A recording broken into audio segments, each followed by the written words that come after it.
Uh, Sir, are you ready? Then I'm we ready. will. I'm ready. Yeah, okay. So, very good evening to all present here. We are again have hosting a session for the Interfaith Global Interfaith Dialogue, uh, which was started by JIS School of Business Management, JIS University. And today we have with us our esteemed guest, Mr. Nehal Ahmed. A brief about himself. Good evening, sir. Welcome to the Good session. evening. Good evening.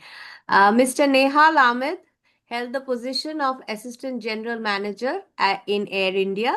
He is an aircraft engineer and worked in Air India for 33 years. He is an aviation enthusiast. He is interested in talking about true Islam. He will be discussing the common terms of his faith, Islam, and the friendship and trust they shared for 1,000 years in India, spreading love among humanity, and particularly with the Indian folks, is his motto. He is a true patriot and loves the country and its citizens of all faith. So, the topic for today's session is Muslims and the common terms they share with all faiths. A brief on this topic. Human civilization has always been shaped by diverse cultures, beliefs, and religious traditions. Among these, Islam, followed by over 1 billion people worldwide, shares numerous values and principles with other major faiths. While each religion has its own identity and its mode of worship, there is a profound overlap in moral teachings, spiritual goals, and ethical conduct. Recognizing these common terms help promote harmony, respect, and coexistence in multicultural societies. One of the most important shared values is belief in one supreme creator, whom Muslims call Allah. Despite the differences in language and theological details, the concept of a single ultimate source of creation is a foundational idea across Abrahamic religions. This shared belief provides a strong bridge for mutual understanding and dialogue. Uh, Another key common term is the emphasis on compassion, kindness, and righteousness. These shared moral principles demonstrate that faith communities, despite their diverse rituals, aspire towards similar ethical goals. And we see this in all the other religions of the world, that compassion, kindness, and righteousness is the foundation of all faiths. Prayer is another unifying concept. Muslims pray 5 times a day facing the Kaaba. Christians gather in churches, and Hindus and Buddhists meditate or perform rituals in temples. While the form differs, the intention is the same: connecting with the divine, seeking guidance, and nurturing inner peace. Fasting is yet another practice widely shared. Muslims fast in Ramadan, Christians observe Lent, Hindus fast on various festivals, and Buddhists observe fasting days. Such traditions reflect a universal human desire for self discipline, purification, and spiritual elevation. The idea of charity and helping the needy is at the heart of almost every religion, and Islam propagates the same. Uh, Muslims also share common values with all faiths regarding family bonds, respect for parents, honesty, and social responsibility. So we see that there are a lot of common things that all these major faiths of the world share. In today's world, where misunderstandings and divisions often arise from ignorance, it is important to highlight these shared values. The common terms between Muslims and the people of all faiths remind us that humanity is connected not only through cultural and social ties, but also through deep spiritual and ethical beliefs. By focusing on what unites us rather than what separates us, we can build stronger communities based on mutual respect, harmony, and shared purpose. Sir, a very warm welcome again to this session, and the stage is yours for you to take over. Can I see the audience? How do I see the audience? Sir, they're all there in the participants list. You will be Okay. able to see the audience. Yeah. Okay. Acha, good evening, everyone. I'm Nehal Ahmed. I was a Deputy Chief Aircraft Engineer, retired as the Assistant General Manager with Air India. I'm basically on the aircraft side, and I've been a very good. I've been serving Air India and thereby the country for the last 33 years, 40 years maybe in aviation. So initially, my aviation background. I just want to give you some slight little background. I was flying. I started with a flying car project, and then I joined Air India. And after that, I'm still into consulting with aviation companies. So this is my this is where uh, as far as Islam is concerned, there's a lot of as the Shraboni has just very nicely put it, that it is that ignorance which has led to this kind of misunderstanding and that interaction which is missing. And it's a wonderful initiative with JIS University and Mr. Bharatri Bhattacharya and Shraboni and these people are taking, so that once you interact, once you know, you shed the ignorance and then you come to know the exact problem. So I've been in this community for so many years, and I have been been into Islam also. So this is the background, and I have now let me come to, like, I'll be speaking on Islam, and Islam is the most misunderstood religion, and it has led to a lot of Islamophobia. So I want to clarify certain things first. The first important point about religion, which I always struck me, is like when we are born, within a few hours or moments after our birth, someone else, not me, not yourself, someone else decides your religion, your caste, your language, your geographical position. This decision is taken by someone else. The person who's born has not decided his religion. He has not decided his caste, whatever, his language, nothing. He's just given a name and identity from someone else, maybe his parents or his family, whatever. Now, the irony of all this is that we call ourselves Muslims, we call ourselves Christians, we call ourselves Hindus, we call ourselves Buddhist, but we never investigate. The irony is that a decision which is not made by us, and we defend this decision throughout our life. And basically that is ego and had nothing to do with any kind of logic or ration, any rational thinking. So the first thing is, like, we don't question our thoughts, our ideologies, because we're born in those families. If a person is born in a Muslim family, he's a Muslim. If he's born in a Christian family, he's a Christian, Hindu family, and so on and so forth. So there's nothing as no investigation is done as such. So basically, religion has become a culture.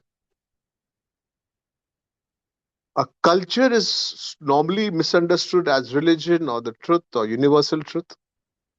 Now, so this is where the problem comes from, that we never investigate that why I am calling myself a Muslim or a Christian or a Hindu or whatever. But we keep on calling ourselves, and we keep on defending, and we can't keep, like, thinking that mine is the best and his is bad. So this kind of thing which grows from the family or the environment we grow up, which is the root cause of misunderstandings and hatred and whatever. Because most of these families, they tell you that we do this and they don't, uh, and they don't. and they are good or they are bad and whatever, and that leads to this kind of thinking in us, and that is how we grow up. And this is the root cause of the problem. And after that, the ignorance, and after that, we never check it up that what we have heard in our environment we are born and brought up in has been speaking the truth or not, because we hardly interact with the other communities and we don't know what exactly is the truth.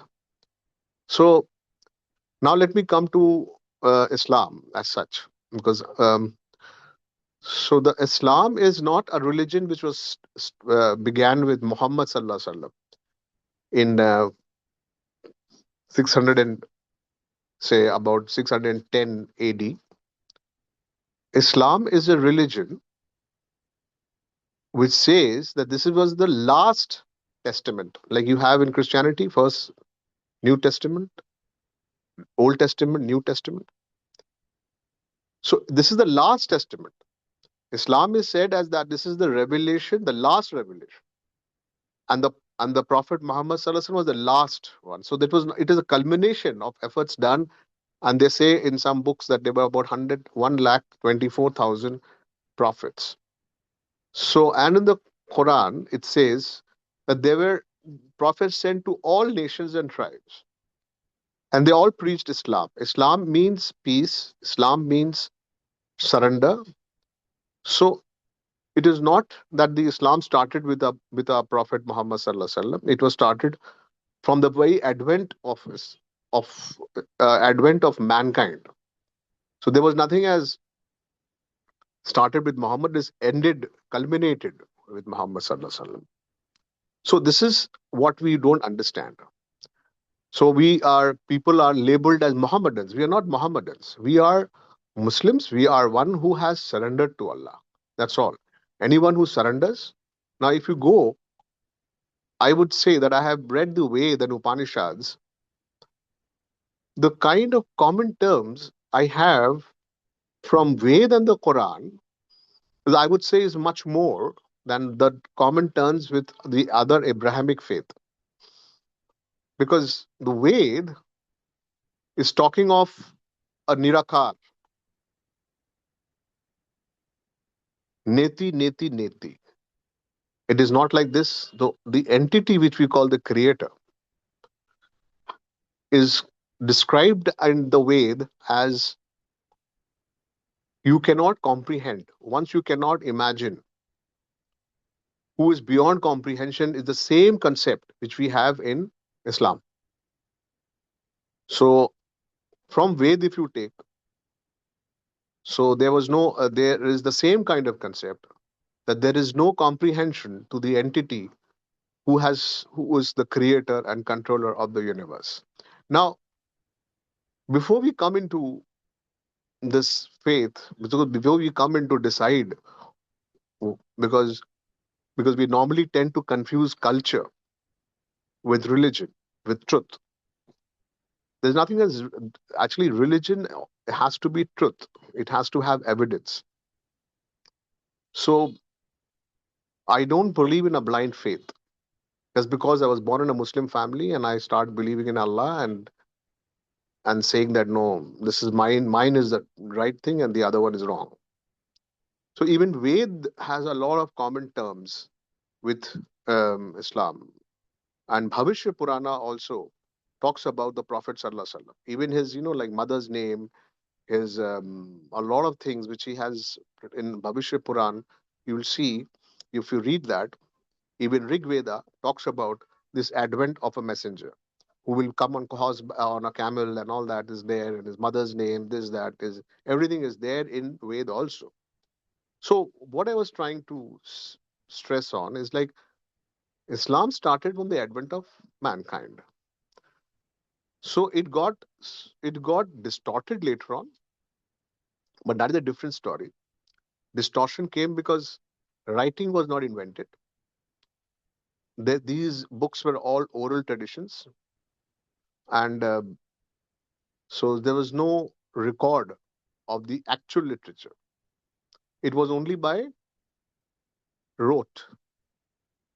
So what happens is, like from generations, if it passes through from one to the other by memorizing it, when it gets distorted, because there is no record whether what I have memorized is right and I pass it to my descendant or my successor. So that led to a bit of distortion. And enlightenment also is not a thing which is like got from your descendants. For example, if you see, uh, Ramakrishna was not did not choose his family members as his successor. He chose Vivekananda, who was just his best pupil. So this is the right kind of thing which is coming from the religion, which is coming from the right way to do it.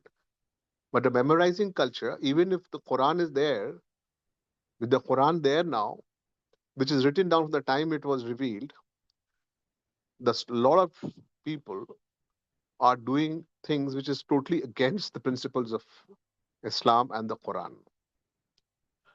And this is the basic problem. All over the world, and most particularly India and the subcontinent, people do not know Arabic.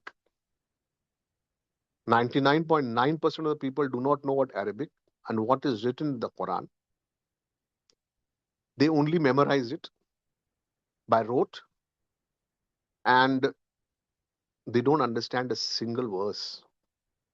Even these Maulvis, even these mullahs, they don't understand a single word because their language is not Arabic.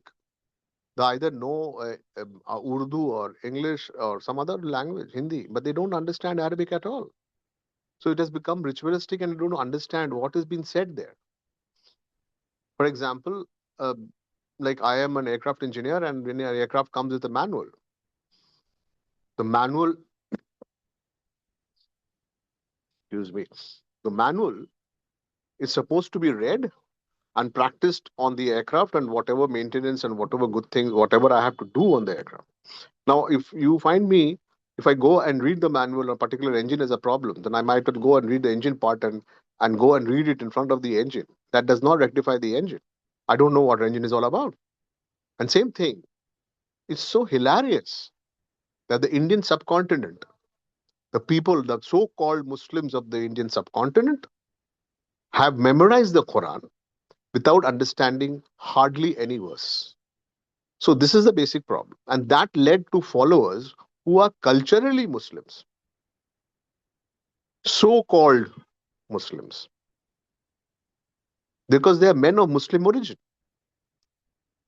If you do not read the Quran, the legislations given there, the user manual given in the even in the Quran, then how will you follow it?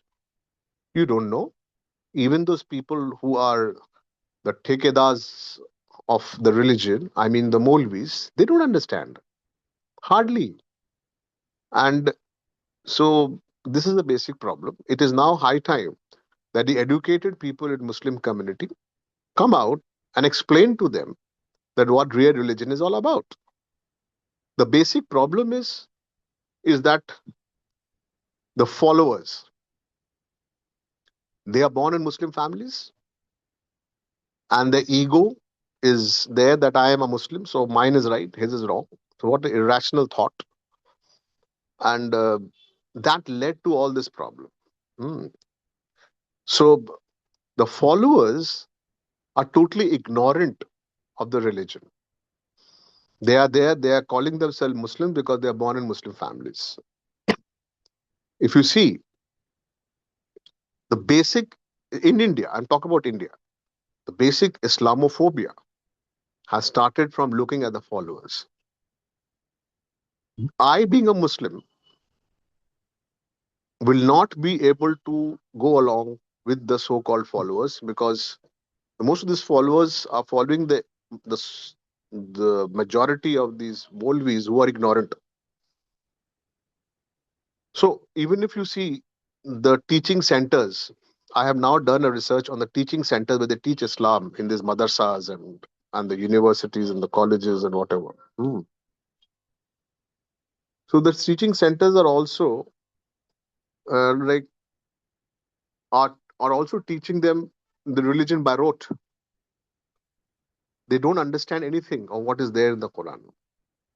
The teaching centers are The teaching centers have to be the best. So people come and tell me the WhatsApp university is full of these kind of things of, like, oh, these followers are doing this, that bugger is a criminal, he does that. It is all because he was born in a Muslim family. He doesn't know how he has to behave, how he has to be, what his religion is saying. He just goes by his whims and fancies. Mulvis themselves don't know. And that has led to a very bad impression on the majority community and other communities, because they see them doing all sort of criminal activities, and and the criminal activities, and they make the judgment seeing the followers, because these followers are ignorant of the religion. So now let me come to the violence, the criminal acts attached to this religion. There is a surah in the Quran, Surah Maida. It is the fifth surah in the Quran. Please make a note.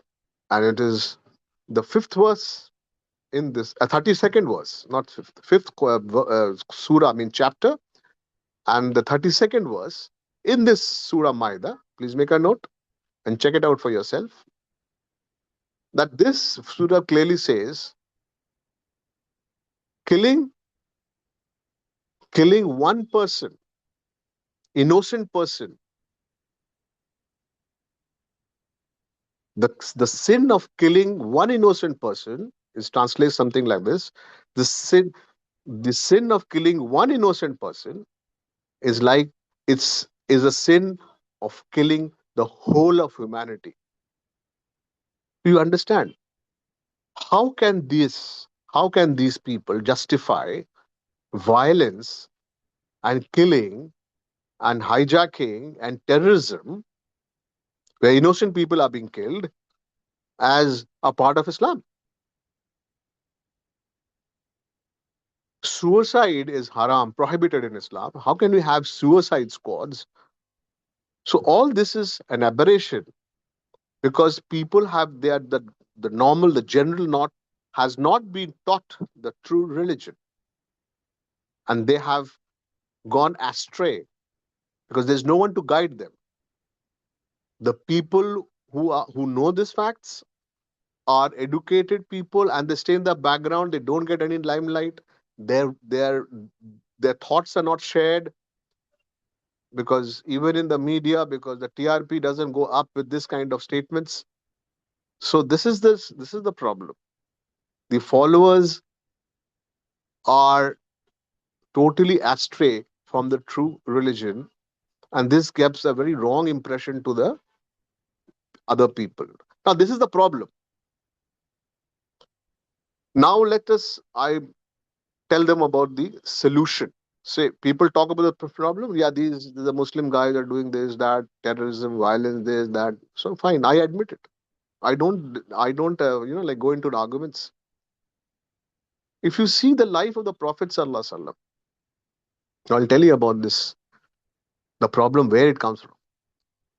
When he was given this charge for 10 years, he had a 23 years prophethood span. Out of this 10 or 11 years, there was no prayers, hardly any prayers. There was no fasting. 10 years, he concentrated on two things. One is Tawheed, that there is one God and the evidence behind it. And the second is behavior.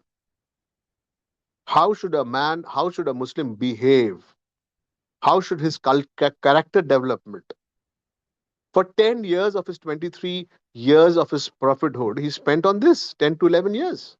It's about 40% or more than that. But we have skipped all that, and we started religion with ritualistic practice of doing the prayers in a language you don't understand, and we don't care, and we read the Quran without understanding. So this 10 years devoted to character building only. Now this is where we lose. Before we go into religion, anyone who is having any interest in religion first has to find out, in this world, Is there a creator or not, or it is evolved, or we are evolved, as some people are claiming, like Charles Darwin claimed in his theory of evolution, origin of species. So we are educated with rational background, with scientific background, have to find out first whether there is truth in Darwin's theory or other latest evolutionary theories, or there is it goes back to the creation part. So the creation or evolution. So I can I can speak hours on this topic, but I'll just make you short because evolution has been totally debunked. Because if you just, I'll just give a small example. A unicellular, one cell of a body of any living being, has a nucleus. I mean, in one spot, there will be maybe billions of that cells, and that billions of cells have a nucleus, and that within the nucleus, you have a DNA code, which was in a human genome project. It took 20 years just to read out the code. Like we have the binary codes of 0101 to drive a computers. Same way, there was this this code is there in the DNA, which is perfect code that has got, say for example, if you take a printout of the latest computer in the world with AI, you will have say 20, 30,000 pages of 01 coding, digital coding, as they say. But this DNA, which is only microscopic, and this, if you take a printout, it'll at least have a million pages, just the code. Forget about the working. Now they say that it all started with the single unicellular cell, and unicellular is a bacterium is a flagella which is rotating at the speed of 65,000 rounds per minute. Our aircraft engines runs at about 48,000 RPMs with 1 lakh parts, more than a lakh of rotating parts, and a bacterium has. So the unicellular cell, or an organism, is much more sophisticated than an aircraft engine. So it cannot just come from us from that. So, and the chemical soup, from a chemical soup, as they say, for trillions of years, the chemical soup led to the origin of a cell. It's not possible to have such an intelligent life which can control each and every, your eyes, your retina, which is, like the photons, light particles fall in the retina and is converted to electrical signals, and when you see the what I'm seeing is through your hypothalamus of the brain. It is so complex. It is so difficult to have it without an intelligent designer. And if you see the this is the body parts which we see the doctors know about 1 or 2% of what is going on inside your body. The brain, we don't know hardly how it functions. We just know the amount, the amount we know. It is not even a very minuscule percentage of its functions. The neurons, there's trillions of neurons in your body.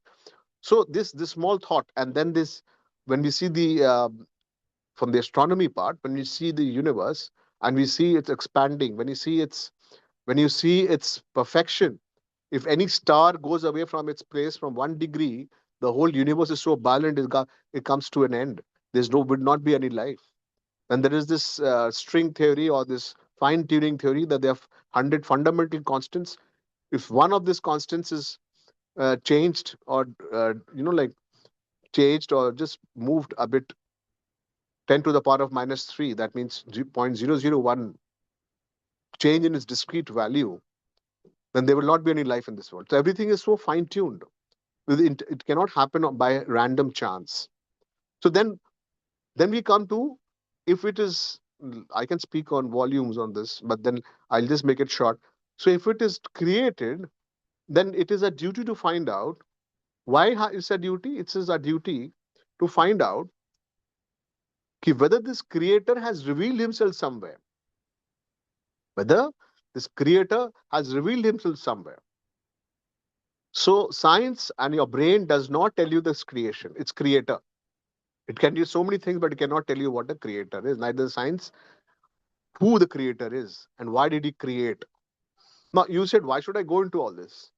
So, why should you go into all this is because you have to graduate, because the animals are also living and eating and, like dying. That's all. And reproducing. So, what difference does it make from the humans to the other animals? Is like when we think about who created us, why have we come to, what is the purpose? 70, 80 years of our life, we are just a conversion of the atoms of this universe who was converted into what we are. And then after 70, 80 years, we go back as atoms of the universe. It is a fantastic thing. Why did we come here? Who created us? Whether he has revealed himself or not. So there's so many options. So this is where these options are there, and that is the beginning of your like a life, a purpose of life. Because otherwise, like just becoming a big man in this world, it is makes no sense, because that is only for some time, some very minuscule life which we have, a small little 70, 80 years, and then we die. So this is like, so I did my logical and rational thinking, no blind faith, and then I came to a lot of books, and I read a lot of things, literature and science. And then I am being an engineer, being a scientific background, so I had a lot of access to a lot of things. But then let us not make it short. I was just trying to, we are coming for the interfaith. So let us think about the interfaith first. So I was told you about the followers and their behavior, which has led to this kind of problem. So now that, please do not make a judgment on seeing the followers. Otherwise, you will misunderstand. The best way to have understanding is to interact with them on a one to one basis. And what I have started doing is, whatever community you are in, the solution is teach them, teach them. Education, that is the prime requirement of this community. Educating them, even if you educate them Islam, they will become an asset to all of us. Because there, if they understand what they're supposed to do, then they will become an asset. So the solution lies in the change of curriculum in these Islamic centers, which should which should teach us all sciences. For example, now let me come to the scientific part and the history of the religion as education part, the university. Now, let me tell you, education is and knowledge seeking is a first part. First means it is mandatory part of this religion, education. So this mandatory part is being overlooked. So this mandatory part at the time of the true religion people, when after the Prophet Sallallahu Alaihi Wasallam.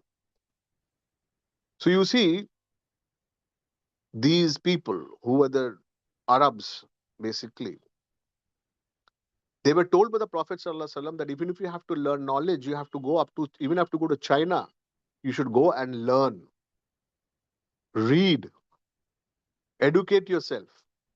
So taking those kind of things, there was a university established first in Morocco by a lady, some lady Fatima or something, first university by a lady, a Muslim lady who had established a university in Morocco. Marrakesh, it was called then. Even now, in their language, is Marrakesh. Now, the second university, which was formed in Baghdad, in Arab land, it was called at the time of about say 100 or 200 years after the Prophet Sallallahu Alaihi Wasallam. And that university was called Baitul Hikmah. Now, when we read our books of sciences, we just read that this was invented in Oxford, the other one was invested in Cambridge, and this was a university in West. Let me tell you, and particularly people, that this how misguided we are, and particularly the Muslim community, that sciences was started by the Muslims before the Greeks, and they took the books from the Greeks And the Romans, they translated them to Arabic, and they formed a university and started doing work on astronomy and so many things. For example, algebra is an Arabic word. There are so many words in English which is Arabic. Algebra, al-jabr, it comes from al-jabr. Now, if you are a student of computers, you know algorithms. The algorithms, if you take a book of algorithms and the first introduction you'll see, the algorithms is a word derived from a from a Muslim scholar in those days who was called Al-Khwarizmi. And that word got distorted to algorithm. He invented algorithms by which we work on the algorithms to run our computers. So this is the and then even chemistry is an Arabic word coming from chemia. So there's all these sciences were they basically taught by the Muslim scientists of that age, and the Western people at that age, the medieval people in London and Europe, where did not have any kind of education, and they were used to wear animal skins and had no. Though India was very much developed in that age, but then the Western culture wasn't. I mean, England and European people.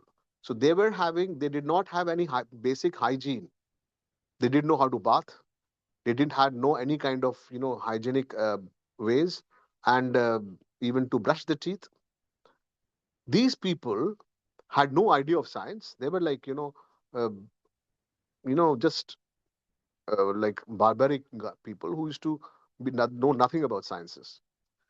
This is only the time about say 800 AD when that's Baitul Hikmah was established. And those people I mean, who were rich in London, in England, they used to go on horseback to study in Baitul Hikmah. And all these sciences they learnt. And first they learnt about the basic human, their bodily hygiene, about how to keep themselves clean, behavior. And then, and the very interesting part is, if you read the history of the, universities, when they give you a degree, they give you a robe. You must have seen the convocation. University convocations have a robe with a cap and, with a scroll. So when people used to pass out from Baitul Hikmah or the university in Baghdad, they used to come with a scroll and with that, robe, that the Oriental Arabic robe was given to them. That had gone to Oxford and that had gone to England after these people, ex-students of this universities, to go to England. And then they also used to wear this kind of clothes, which people used to, in those days, their contemporaries used to read only, I mean, uh, they had no knowledge. So there were two study centers in Cambridge and Oxford. They wanted to teach those people who could not make an afford to go to Baghdad to study. And that's how the Oxford and Cambridge started. You can check me out. And then Baghdad was destroyed by Chinggis Khan, son, Hulagu, a brother of Chinggis Khan, and all that was destroyed.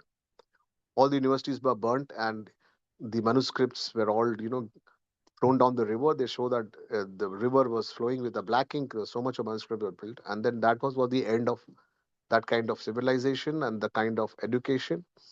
And then later on, the Muslims picked up this. Most of the Muslims they picked up this Molvi culture, and they started leading the by rote, and they forgot about the education part, and they forgot that this sciences is their invention only, and these madrasas have no curriculum of being taught about sciences and other things, which is very important to understand the Quran. So this is how this thing got distorted. And now let me come to the Indian, like for example, in India we have a culture for about 5,000 years, no known culture. When we were making the Konark temple, the whole world was like in in the dark ages. They didn't know anything.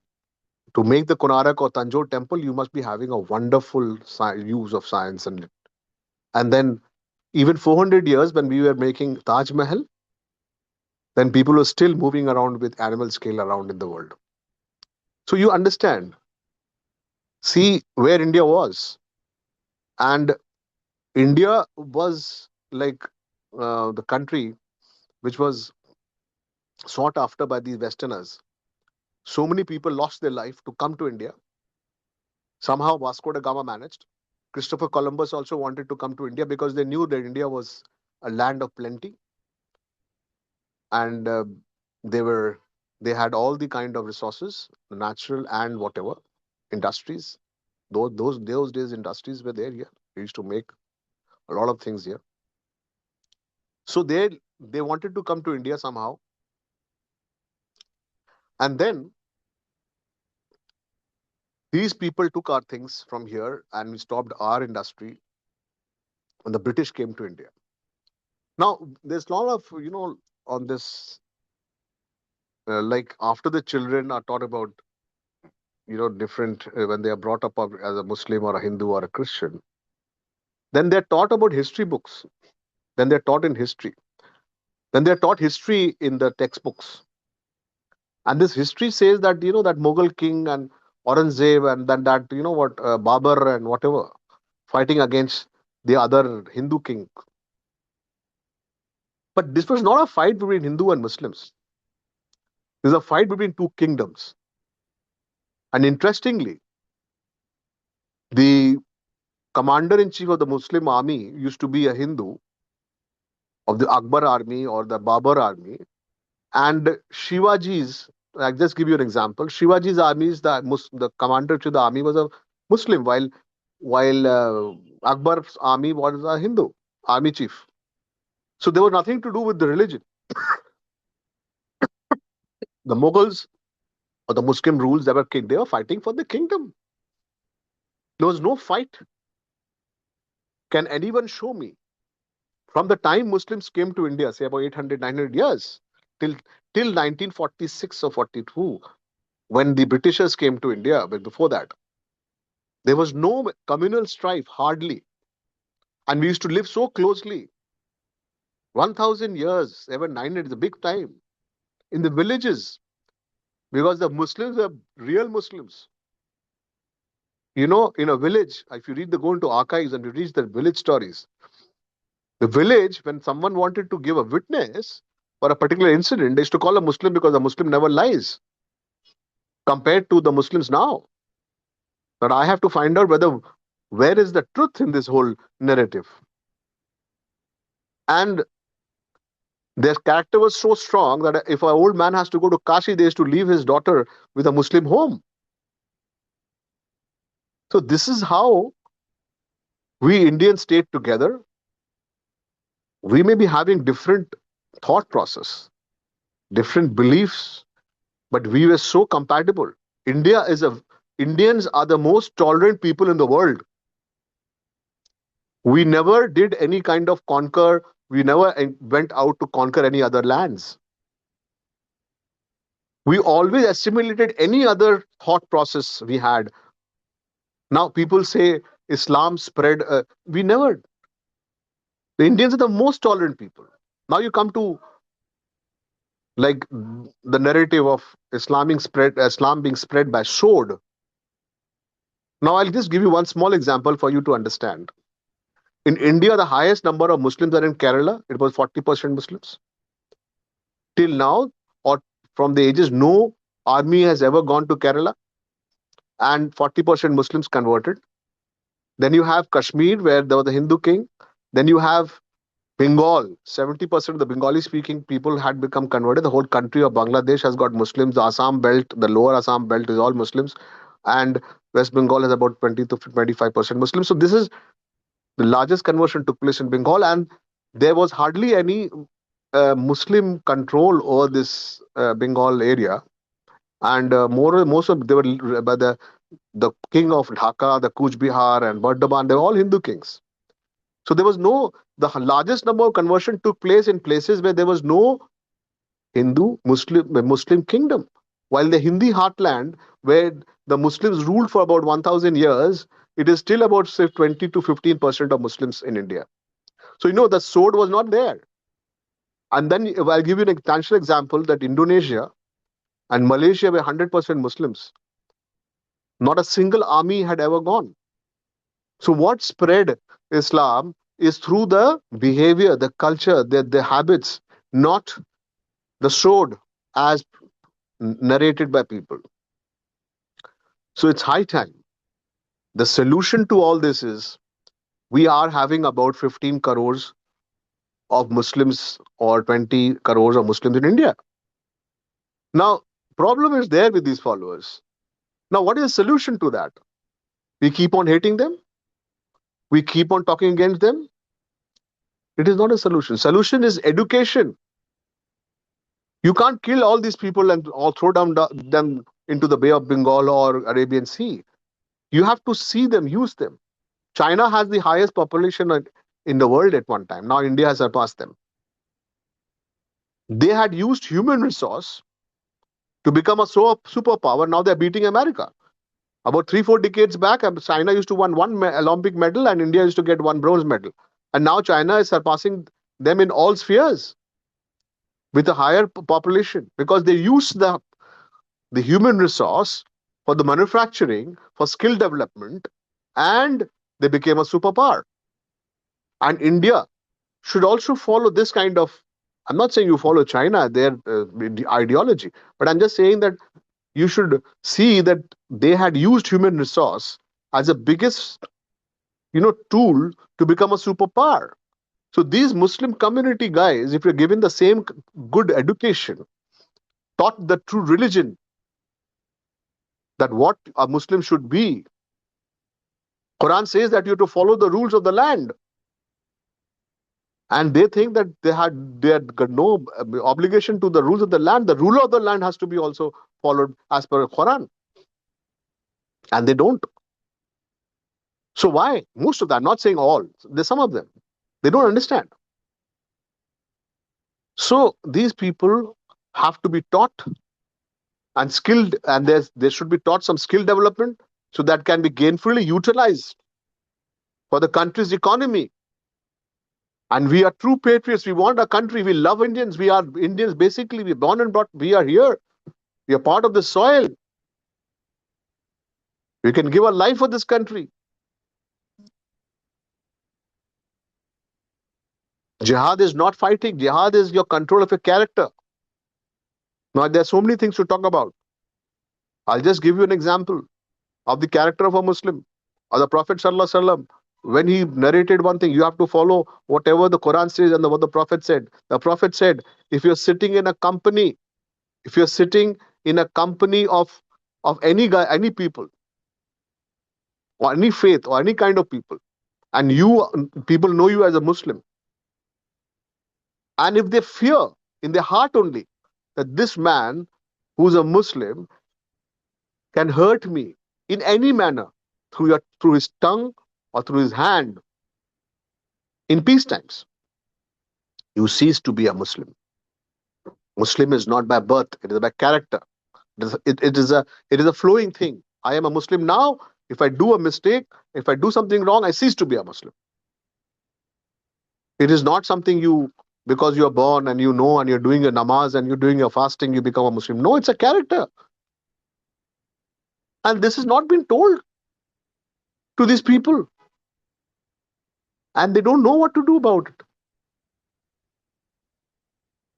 They've just been misguided.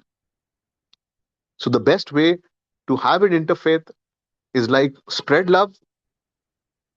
All the communities of this country should come together and teach them, make it mandatory that they should learn what is actually given in the religion first, that what character they should be having. And later on, skill development, and they can become assets to the nation. And we can become a superpower. And as per internationally concerned, the same thing is it's also like these people have to be properly educated, told them the essence of the religion, that they have to work hard. Prayers is only for 24 minutes. After that, of the 24 hours, rest is your work too hard and support your community, your religion, your country, and everything. So, are you with me? Hello? Yes, sir. Any response? Any? I think we are coming to the Yeah, panel question answer yeah. session or something. Right, right. We are towards the end of the session.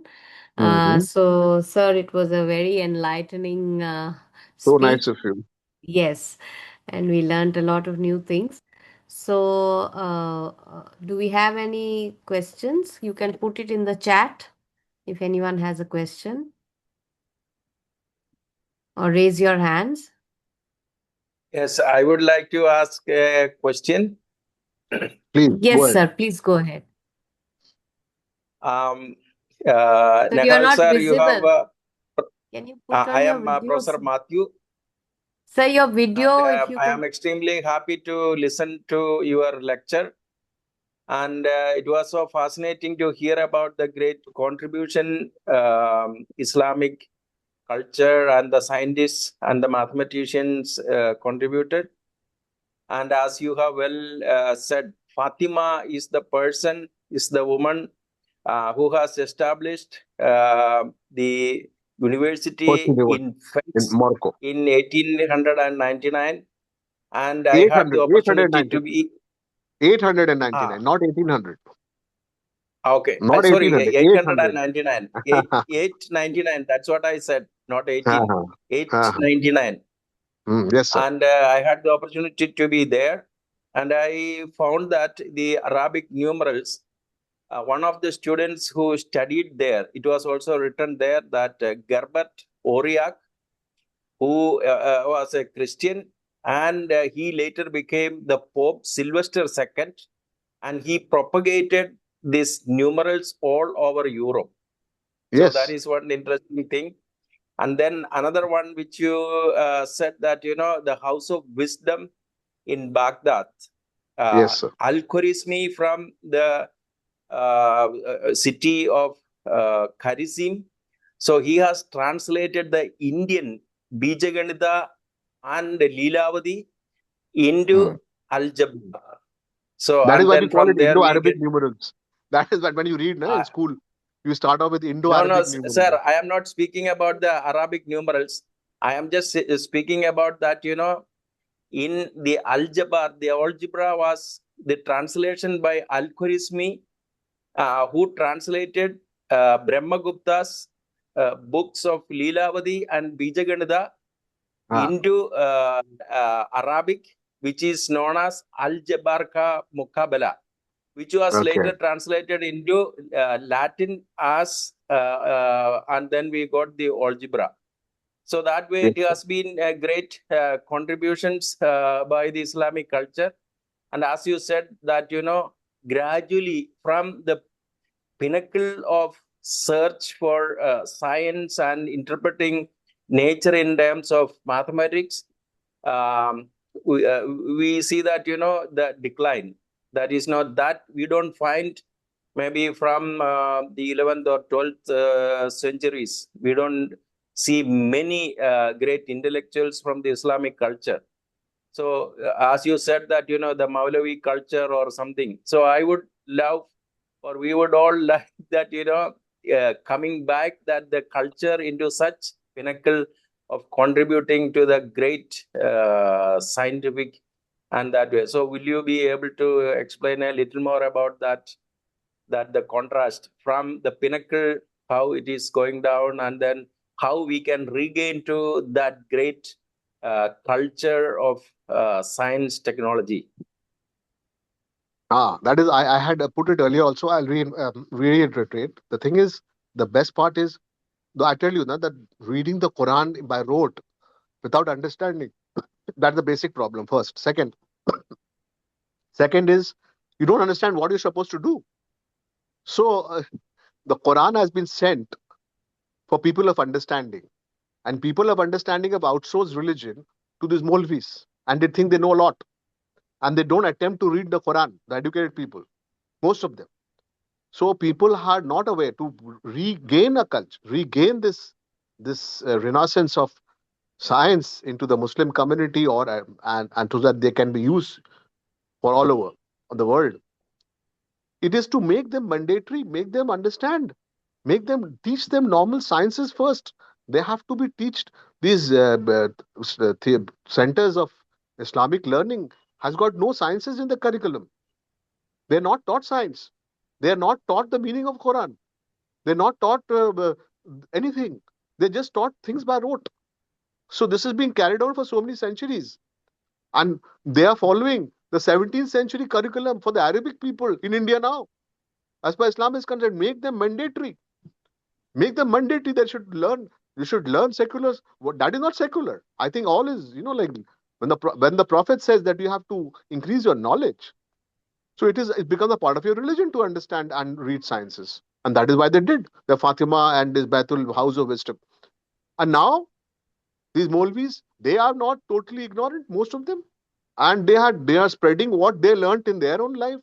It is high time that people who have intelligence of all communities should come together. That is how it is improved. We know that this is a problem. We cannot do much about it. Let us now do something so that our future generation do not live in hate. The more you hate them, the more you alienate them. Make them, develop them into so that they can be gainfully utilized for the country and for the world. The billions of people can be used. So we want to leave a world. Our attempt is to, what is our attempt? Want to learn for the children to have a harmonic relation living in the next generation. We're understanding all this. If we keep on talking about the hate mongering, then how can we come together? I know they understand the problem. I agree to their the shortcomings of the Muslim community, but that community is hardly any Islam in it. They're so-called Muslims. So first is teach them what is mandatory for you in the religion, and you teach them that you have to learn the sciences and skill development so that you can become gainfully utilized for the country. And they don't know what's going on. Violence is not a part of Islam at all. Why did I ask Islam? I told you, if you're living, if I, if you feel that you feel threatened by my presence, that I can hurt you, then I cease to be a Muslim. And incidentally, Father Matthews, that yeah, most of the Christian sects used to live in Muslim kingdoms because they never used to interfere with the religion of. If you read books of that age, Thomas Arnold has very rightly said in this book that most of the Christians used to live in Muslim kingdoms, so that they never used to interfere with your process or whatever denominations you belong to. So we lived a culture of togetherness. We share a lot of things with the Abrahamic faith, and we share a lot of things with the Hindu faith. So there's one faith, there's one truth. There cannot be many. One small COVID vaccine developed in some country in India, in the world, it is also working in our body. It's one truth, it's one creator, if you believe. It cannot be many. Yeah, there may be differences of opinion. These people, I mean, the Muslim community are totally unaware. Education is the biggest important thing to change them first. Okay, if they don't want to study, if they don't teach them sciences, they teach them Islam only, proper Islam. So that is what is the solution, sir. Any more questions? Sir, I have Any- one question. Yes, sir. Carry on. Yes, Uh, sir. my question is, as you have explained, very nice, one faith, one culture. In this modern world, which is priority we should make? Humanity, humanitarian ground, or faith or spirituality? Amidst science and reason is goes on, faith and reason clash happens. Amidst all this, how to know we to promote this? Yeah, yeah, yeah, yeah. Prioritize humanitarian ground. I'll just tell you. See, there's nothing as blind faith. So there's no faith is not blind, which is totally like misunderstood by people. Faith, they think, is they have a belief which is blind, unseen. No, faith is not blind. There's no difference between faith and truth. Faith is something you use. Faith is something you have initially. When you come into that faith, you come with reasoning, with logical thinking. not because you were born in a Christian family or a Muslim family or a Hindu family. So that is faith. That is not blind. You have to make your own thing whether what is right, what is the evidence of, if I call Ishwar as God, if I call Jesus as God, and what if I call Allah as God, what is the evidence? Without any kind of assumption, it has to be with truth. So the faith has to come with no blind faith, no blind belief. So faith and truth is same. One. And second is, what should be a priority?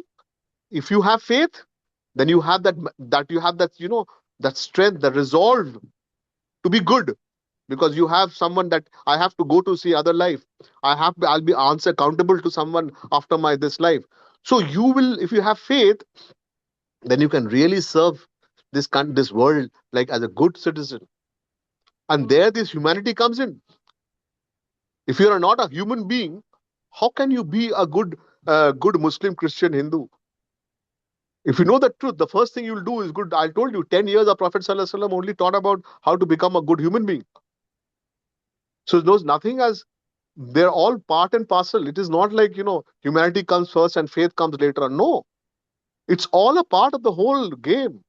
If you have faith, you have humanity. Because there's the additional benefit, the people, we are being good because the people call us good. But if you have faith, then in the darkest of the night, you'll be good because you know that you are being watched.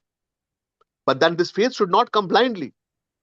Just because someone tells you that Allah is God and you believe in God as Allah is my God, that is where it has to stop. We have to reason out. I was born in a Muslim family, I call Allah as God. What is this? Irrational. That is faith. It's not a faith. Irrational. You should have that capacity to do a research on it. If I was born in a dacoit family, I become a dacoit. I have to reason out. So faith and humanity is the best way to serve the humanity is through faith. Now see the Christians, through faith only they are serving so many people, so much charitable institutions, so many schools they have made. What is the driving force? The faith. Humanity is through faith. It's a wonderful thing. You want What to about please, uh, you don't want to please any particular gentleman. You want to please God. You want to please Allah. So you want to do good in the darkest of the night. You don't want to show off. You don't want to, broadcast your charitable nature. Yes, sir. Thank you, sir. Thank you. Yes, thank you. Thank you so much. It's It been a was nice talking to you. It's yeah, wonderful. fruitful. Anyone has got further questions on Islam, can take down my number and give me a WhatsApp call or a normal call or a WhatsApp messages. I'm always ready to answer questions because Yes. because this initiative cannot be taken by the Muslim community only. All the Mm-hmm. communities have to come together because Come to this that. is become a cancer. This cancer has to be treated, है ना? Yes. Because we have to Right. leave a good we have to leave a good world for our children and not a Absolutely. hate mongering world, where we fight with each other. So that is what is our aim is.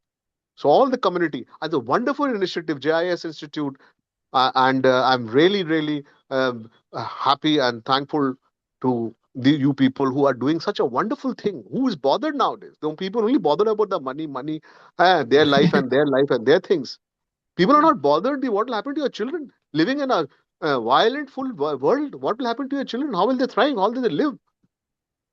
Everything is over in a war, in any civil war, any war, everything.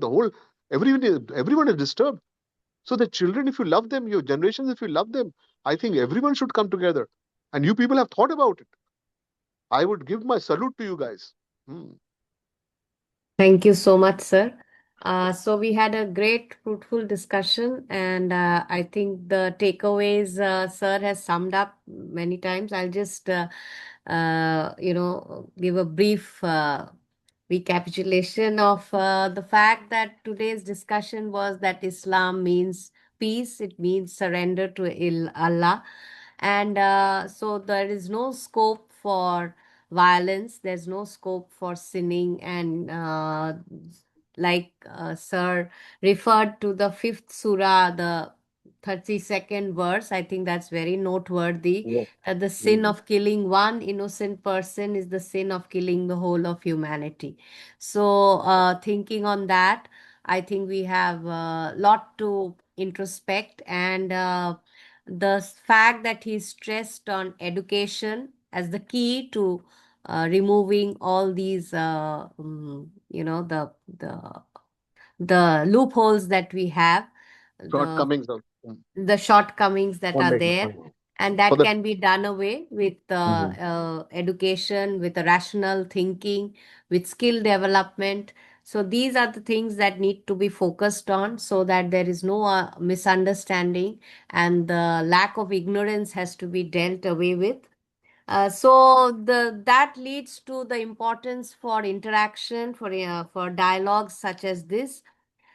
We also came to know about the kind of contributions that the Muslim world did to the sphere of science, and that can be brought back again through education and skill building.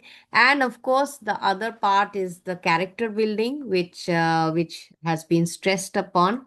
So I hope that this stays with us in our minds, and we can see these changes coming in the near future. I'm really grateful to Mr. Nehal Ahmed, for sparing your valuable time for this session. I'm also thankful to all the people who have initiated this program. Our director, Dr. Bratati Bhattacharya of JIS School of Business Management, Dr. Matthew, who is here in the session today. He has been one of the brains behind this whole program. Our Pro VC sir, Dr. Neeraj Saxena, our Pro Chancellor, sorry, our Pro VC, Dr. Nargundkar, and of course, our VC sir has been the support behind it all. So I'm really thankful to all of them that we are taking this forward, and we are hoping for a better future for the coming generations, where there will be no violence, more harmony, and better interaction for nation building. Thank you so much, sir. So nice of you. Please So send me can a recording. Can I see like yeah, the we will. audience? The audience is like sitting in a class or something, or it is No, no, no. individual Everybody's from on the from individual, like their sitting own up. Okay, okay, own own okay. homes. If you send me the recording later on, if you We will definitely mm, share the recording. In the meantime, everyone, please give your attendance for the okay. attendees. And sir, thank you so much for being here with us. And we will get back to you again for any Whenever kind of queries or any kind of other all discussions your that